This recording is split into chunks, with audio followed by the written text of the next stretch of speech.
Bharatiya Janata party समस्त वरिष्ठ नेतृमंडली को देवी एवं समस्त कर्मकर्ता मान देवी जो मैंने राति दिन परिश्रम कर आज विजय उल्लास पालन करने परिवर्ते आम संकल्प नहीं एक विकसित कोरी गठन करूँ एक स्वावलंबी स्वाभिमानी कोरी गठन करूँ।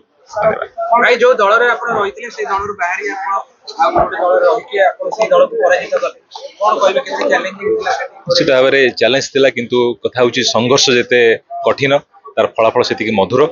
एवं गोटे विराट बड़ शक्ति विरुद्ध रे लड़ी आम जीतिचु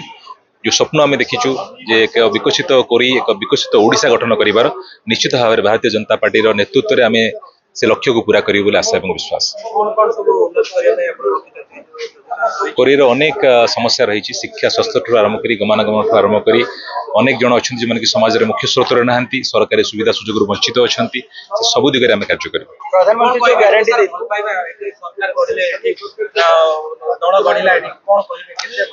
निश्चित भाव में ओडिशावासी निकट में आम समस्ते चिरऋणी एते संख्यार आम दल को से भल पाई एवं ये परिवर्तन नारा सामिल होती ओडिशार अस्मिता ओडिशार स्वाभिमान से भारतीय जनता पार्टी सहित आसछन्ति। निश्चित भाव में आगामी दिन में यशस्वी प्रधानमंत्री नरेंद्र मोदी जी नेतृत्व में ओडिशा रे भारतीय जनता पार्टी सरकार होछि एवं निश्चित भाव में विकास द्विगुणित होब।